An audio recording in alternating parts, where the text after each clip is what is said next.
President's Independence Day speech, and of course we'll begin with the aspect of the speech that has been trending the most on social media. President Muhammadu Buhari warns Nigerians to be careful on social media. The president has cautioned Nigerians that social media conduct that will cause disaffection in the country will not be tolerated. While delivering his speech yesterday, the president said the abuse of technology through hate speech and other divisive behavior will not be tolerated by his government. He said, and I quote, "Whilst we uphold the constitutional rights of our people to freedom of expression and association, where the purported exercise of this right infringes on the rights of other citizens or threatens to undermine our national security, we will take firm and decisive action." All right, let me start from that end of the table. Mr. Shokuto, now Buhari's administration has severally been accused of attempting to suppress free speech, him being an authoritarian, but him, being emphatic, on this.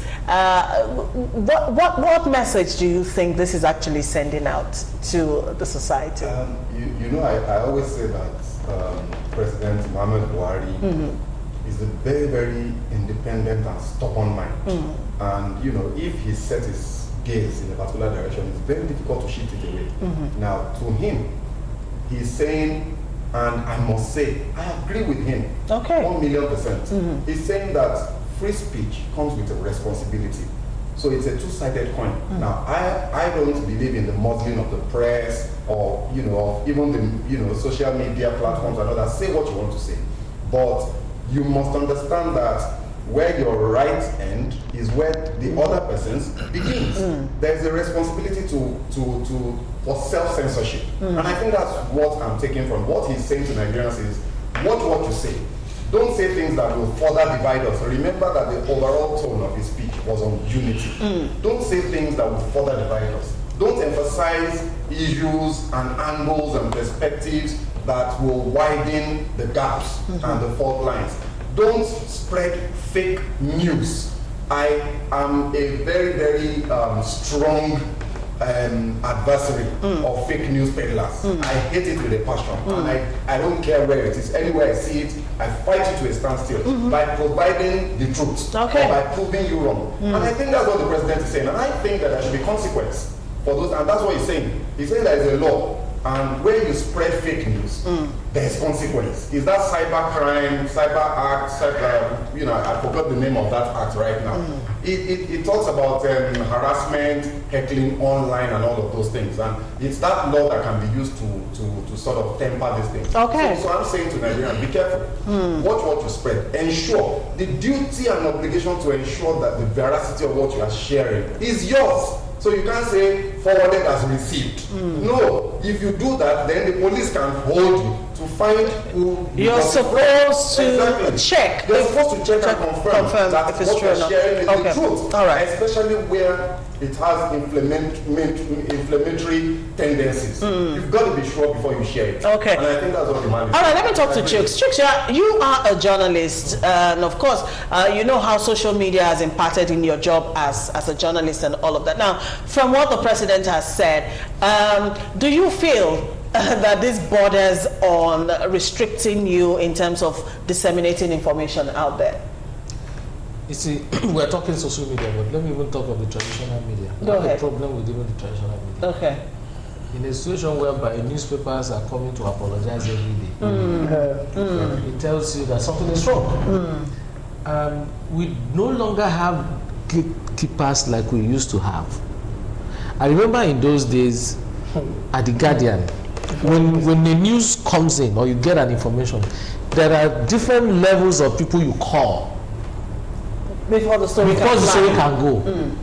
We got so is this true? I'm not sure, but maybe we need to. You have to keep calling until you get to that credible source that says yes, this is it. Then you can go to press.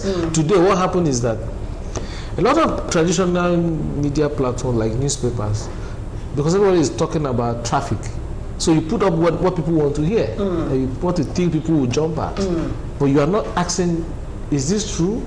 Is it right? ethics of journalism is no longer there. So we just put it up. Tomorrow we'll have about 1,000 readers, 10,000 readers. It does not translate to what media is. Yeah. So media is about responsibility. Whatever you are doing and you can't take responsibility for it, then you are not doing your job. And I've said it here before, I'm going to say it again. If we don't regulate the social media space, we are going to run into another big trouble. Even if it's not, we are likely going to have the next war in this country as a result of what is happening on the social media. Mark it, go and mark it today. There are people that their job is to wake up every day and look for things that will create problem and throw it on the social media and create tension in the system. Is that what social media is to be used for? I am also not saying that I don't know that there are some people who use this social media very well. Yeah. In some cases, you find there's an accident on the road, somebody takes a picture, oh, there's an accident on here, a lot of people, please, road safety, please come. Yeah. And that's what you should do. But when you begin to use it as a tool to create tension, unnecessary tension, and then you don't want to be responsible for it, if I put anything on my social media platform, I'm responsible for it. And I will tell you, if you call me tomorrow, I'll say, yes, I put it. And I can show you why and show you evidence. And so that you find that people who even share this in the use pseudonym, you don't even know who they are. Yes. I've seen people clone website. We've seen BBC that is not the original BBC. Yes, broadcasting as if they are BBC. Yeah. And we've seen CNN. So I think the president is saying the right thing. And one good thing about this Democracy Day speech is that, for the first time in a long while, you look at that speech and you are saying, okay, yeah, I think I agree with you. He raised a lot of issues, explained a lot of actions they've taken, and said why they did it. And gave reasons. For it. And then we should be as against what we normally have. All right, Mr. Adebero, are you also towing this line? Because social media is agog, talking from the other side, of things. You know what I mean? For somebody like me that's also eating from the social world, I know what it is. But we are journalists. The way we run our things should be different from somebody that is. But on this, I think in the last 5 years, 4 years and some months, this is the second speech that I'm going to give kudos to the handlers of the president. The one of June 12th, I gave it to him, and this one also, I'm giving it to the president. This is the kind of speech that we really need. We don't need a pistol. We don't need the one that you have to tell us what is not real. To some certain extent, on this issue of there is difference between information and news. There is difference between real news and concocted information, because it's not even news, so you can't call it fake news. It's not even news. Yes, it's concocted information. So if you are sitting down and you want to create concocted information that you cannot defend, then the law should take its course, because when you infringe upon another person's rights, your right stops there and the right of that person continues from there. So on this, I'm with the president. But one thing again that we should, for the fact that is because a lot of we in the mainstream media, we always say social media as if there is no mainstream media that did not have news websites. As if, at least, we've seen even the story that a particular mainstream media is now apologizing for every day. Within 5 minutes, they posted that news. One of my correspondents sent the link to me, and I said, this story is not real. Okay. And that is the kind of thing, if a mainstream, I think it's the one social news website, is a mainstream, and we know what in fact, they have to send a delegation to the vice president on it, so that they could be able to bet. But one thing there is that on what the president have just said on this particular fake news, information, as we always say, is very, very key. If you really want to unite a nation, work on the information. But if you really want to create crisis in a particular, then don't manage the information, then you know what. That is why even from the First Republic to the Second Republic, information management. Okay. And that is why I always give it to Momo.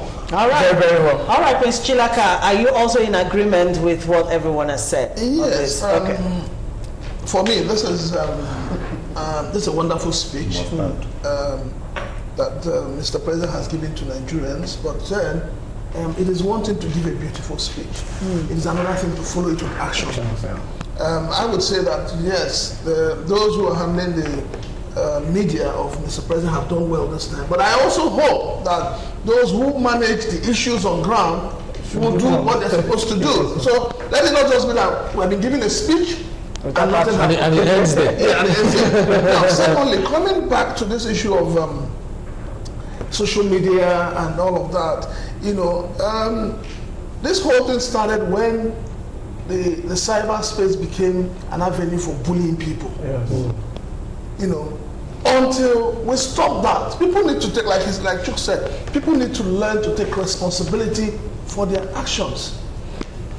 Other than abusing government, other than national interest, a lot of people we also know, few people have taken their lives based on what has been said about them on social media. Yes. People have committed suicide. Yes. So there is urgent need for government to wield the big stick.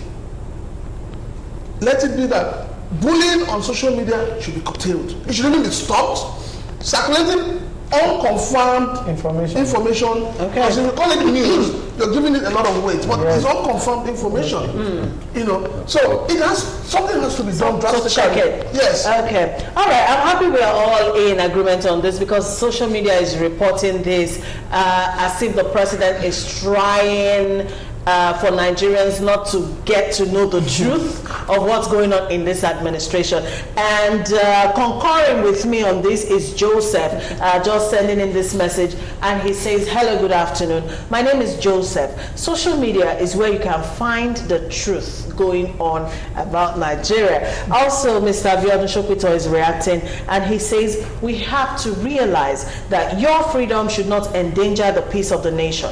A lot of divisive posts are being churned out, stressing our cleavages further than areas that unite us. They see the cup as half empty all the time. All right, so we give kudos to the president on this one. So let's move on to the next point agenda on the president's speech. President Muhammadu Buhari promises Nigerians uninterrupted electricity supply soon. That's the operative word, soon. Now, the president says Nigerians will soon enjoy affordable and uninterrupted electricity supply in the not too distant future. He said his government's investments in infrastructural projects such as the Presidential Power Initiative to modernize the national grid will impact the sector and benefit Nigerians greatly. He said, and I quote, I'm pleased with the improved interagency collaboration between the Ministry of Power and the regulators in the banking and power sectors to ensure that electricity sales, billings and collections are automated and become cashless. The first set of these projects remain on track to be completed by 2022. End of quote. Prince Chilaka, are you as optimistic? This is where I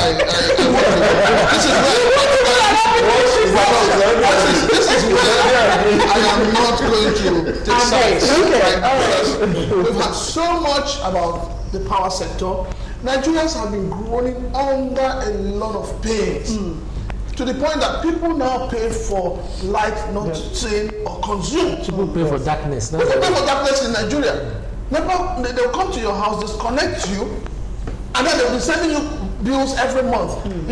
I would say this, that the problem of the power sector is in the hands of Nigerians. Unfortunately, the administration, the last administration has sold power, what do they call them, NEPA then, that sold it to individuals, did not take into cognizance the good way, the right of Nigerians in doing that. It was not done in the interest of Nigerians. And that is something I think that this government should revert. That sale was not done in the interest of Nigerians, because you sell something to people who were not prepared. They have no infrastructure, they have no structure on ground. All right. So, and all they do is they keep collecting money and nobody gets light. So, but going forward, can we take it from what the president has said now? Do you think something, tangible will be done? When it comes to this power sector, I'll say that I do not think anything tangible will be done. You don't think so? Okay. Because those behind the non-workability of the system seem to have an upper hand.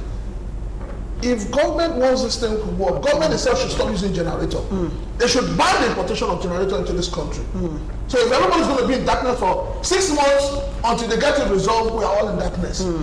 People should be given what they call the meters, billing meters. We've been on this for how long now? I mean, so something is wrong. And something needs to be done. I think I agree with you on that. I think that is actually where we should start from, making sure everybody has, what's this new meter called? The prepaid meter. But let me hear you, Mr. Digbenro. Mr. President, on this one, it's over the bar. Okay. With the kind of way we generate our electricity in Nigeria, in the next 20 years, we are going to be having problem with electricity in Nigeria. I will give a very good analysis on that. Okay. Tokyo is just a city. If Tokyo is using over 5,000 megawatts as a city, then the whole country, there is no time we've had 10,000 megawatts. And with the number of our population, with the number of industries we have, and the way we waste electricity, even the little one that we have, then automatically we cannot. If we rely on all these Mabila plants, all these plants, to give us what we deserve as electricity, then we are not getting it. We have wind, especially in the north, that we can tap from, and make sure that that particular area is being catered for through that kind of electricity. In the south here, we are surrounded with water. What are we using that water for? Terminal bridges there, when you go there, go to Kumako, you discover even in Lagos, water surrounds us. Go to Ogun State, Ogun surrounds Ogun River, surrounds every part of Ogun State. Goes to Osun, they be surrounded by water. Ondo is also surrounded by water. Part of Ekiti also has water, down to the Delta and all of that space. Then another thing again is this. We cannot rely on one source of electricity, especially for a country that said it was populated over 200 million, and you still want to be using 6,000 megawatts to give them interrupted power supply. Then you must be a magician. So what is important there is that the government should try create other source of energy. That one is one. Then two, the electricity supply available now. How are they being shared? That one is one. Then two, those people paying it, how much are they paying for it? Let me tell you, as much as Nigerians are not willing to pay, if you give Nigerians 24-hour power supply, they will pay. And those people that will not be able to pay, they will be cut off. They know the reason they are being cut off. But what is important there is that there is a cabal in the field of electricity in Nigeria from many years ago, and because all these people that host all these gencos and these especially all these discos, they are also Nigerian. Forget about those people that are fronting for them. We know those people behind them, and this is the kind of thing that they were just taking from the same poor that you are not giving back. You are not giving them light. You are collecting from them. They are paying for darkness, and at the same time they are smiling to the banks. And that is the reason why if government really wants to tackle the issue of security, it's not about just having one source. It's about look at it holistically, look at the activities of Gencos, look at the activities of discos, how people are being charged. Did you know that in the last few months now, they've increased the tariff on, and people did not notice. They've increased it stylishly. If you go and check the analysis, you understand. And the way the tax is being done, after you pay, you still pay for tax. At times, if you are paying much, your tax will be much. And this is the kind of people that will not, they can't checkmate how much. One day I asked one particular undertaking, can you tell me how much did these areas under the undertaking, how much light, can you tell me? He said, how much do they consume? Let us know. He now said, ordinarily the way we share. I said, okay, in my area, tell me how many hours. I know the hours we're having. There are people around that can easily call. When did they bring light? When did they took it and all this? So that shows there's even no regulation. There is no regulation. Okay, let me move to Chooks. And before you respond to this, someone has a message for you. David Schreiber says, Chooks has been a Buharist. Why won't he say the president's speech is the best? A speech that does not celebrate our achievements, but to tyrannize tyrannically bully Nigerians. I think he's entitled to his opinion, and the truth is that we can't all be mad at the same time. That we must have some few people that will be able to sit and be, rational and then in reasoning.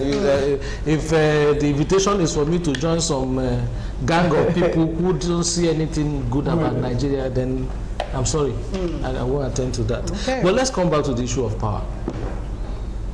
You see, the biggest fraud that happened in Nigeria in recent time was the sale of NEPA. Very correct. That's the biggest fraud. Why I call it the biggest fraud is that, one is that, not that we sold this NEPA, but we sold whatever they call themselves. They kept changing their names. We sold to people who don't have background in power. Yes. So that's even number one fraud. Because how did you arrive at selling to them? If I'm not a medical doctor, why am I buying a hospital? How do I want to do it? So it means the process of selling it, there's something wrong with it. Okay. Then the second thing that happened with it is that if you check when we sold PSCN, we did not just sell it. It looks like government actually even gave them money too. Which is true. After selling, so you are selling something to somebody, you are still giving them money. I don't know how it happened, but that's another thing, because they inherited all the structure and everything. Then the thought is that after you sold PSCN, you now introduce service charge of 750 naira per household every month. I've said it before.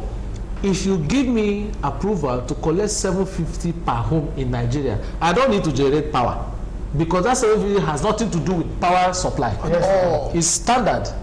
So if I use a prepaid meter, what it meant at that time was that even if I put off my meter and travel and spend 7 months, I will come and they will turn 750 times 7. 7 months, yeah. And you still pay. And you still pay. So that's what we did here. That's what the past administration did. And people will not come out to call these guys out. It took a fashioner in his usual way to stop that madness. How can you collect 750? That has nothing to do with nothing. For nothing. Service what? I service your own facility that you are using and paying for.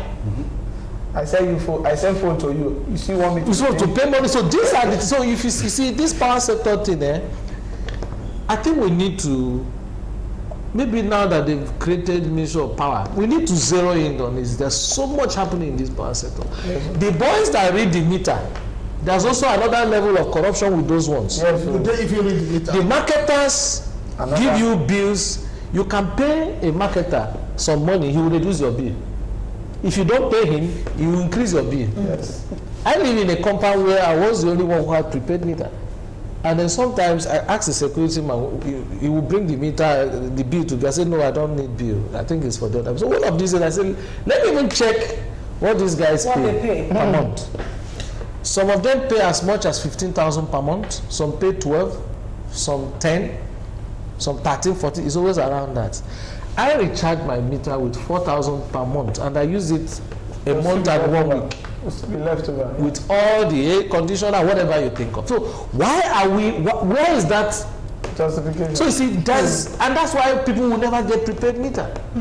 And again, another sad story is that the same NEPA people will discourage ordinary Nigerians from getting prepared. They will tell you, this is wrong, so you will pay more. You will just because they are also milking the ordinary man who does not have that understanding. All right, let me ask a quick question. The president's projection for 2022, is it feasible?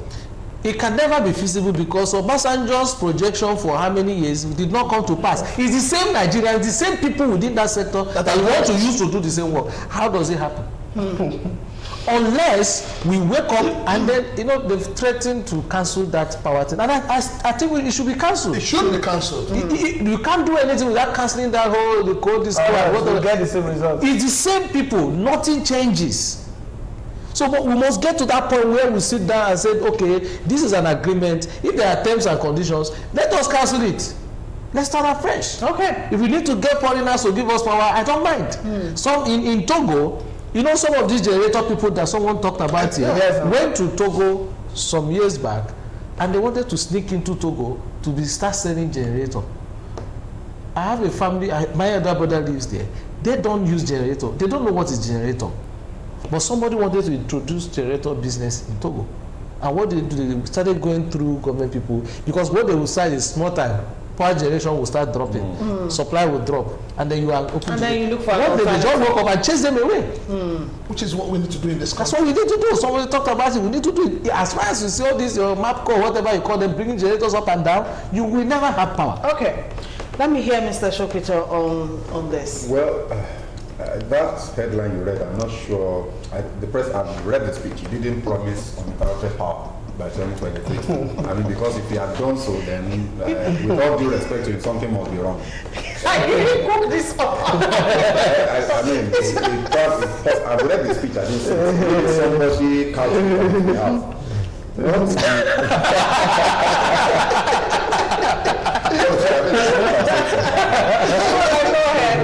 What he said in his speech that I've seen is promising a milestone-based achievement of transmission. He was focusing on transmission. 7,000 gigawatts, 7,000 megawatts by 2020, by 2023. 2022. 7 gigawatts. 11 gigawatts by 2023, and then he said 25 gigawatts, 25,000 afterwards. That one, no deadline. Also, you have to wrap up this by then. You can't promise what you can't do. Exactly. So no deadline to that one.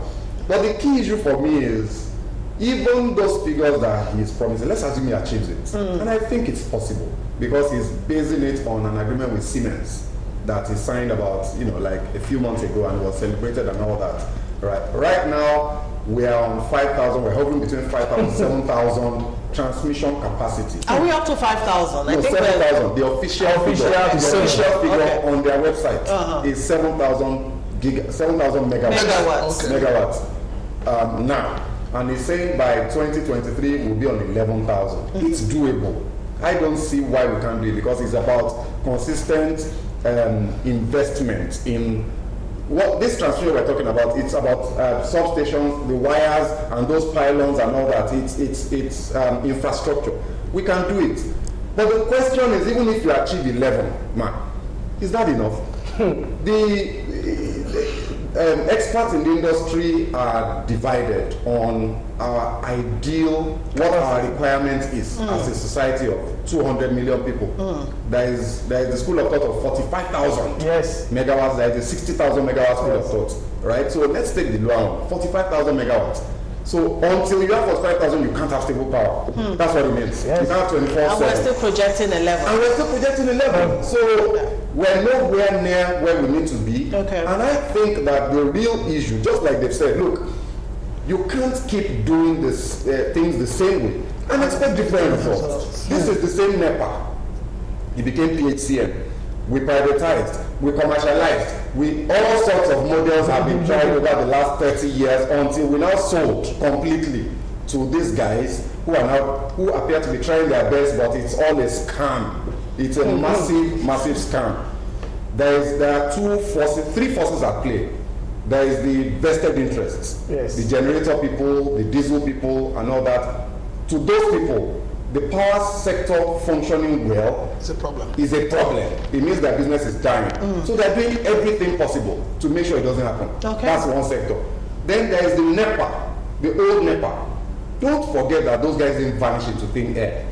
The people that we knew as NEPA still exist in our people. They are still working. Right? So we have the investors at the strategic level, the guys that bought those organizations, who did so as a business and really want the business to work, because they've invested money, they want to get their returns. If you look at the financials of all of the discos, they're all loss making, right? So the investors want it to work. The middle managers in all of these sectors will make sure it never happens. Those are the people they're talking about. Those are the ones that will refuse to make prepaid meters available, because they know that once they do that, then their livelihood is gone. I know that they're the ones that still get people to pay for transformers, get people to pay for poles, and all that. So you have those three layers. How can government work within this extremely complicated and convoluted mesh of mess to now get power to run stable? I expected, and I keep saying this thing, look, 2014 into early 2015, I listened to the vice president talk about the power sector. It was mind-blowing. The guy said everything that I knew as somebody with an interest in that sector. The way out of this thing is upgrade. You can't solve our problem as a country today on the national grid. You can't. Even if you like get this grid to 25,000, it will keep breaking down and you keep getting power outages. So do off-grid little networks, all them captive networks, all over the place, every little estate, have your own power and all that. And the vice president talked about this before the 2015 elections. Got into power and made something else. Okay. And it's all gone. All right, so we're going to come back. It that way and expect a different result. Okay, we're still reviewing the President's Independence Day speech and talking about Independence Day celebrations. Between the year 2010 and 2019, this year, the federal government has spent approximately 2.87 billion naira on celebrations alone. We'll be discussing that after the break. And of course, the Chief of Army Staff, Lieutenant Tukur Buratai, says the Nigerian army needs spiritual help to defeat Boko Haram.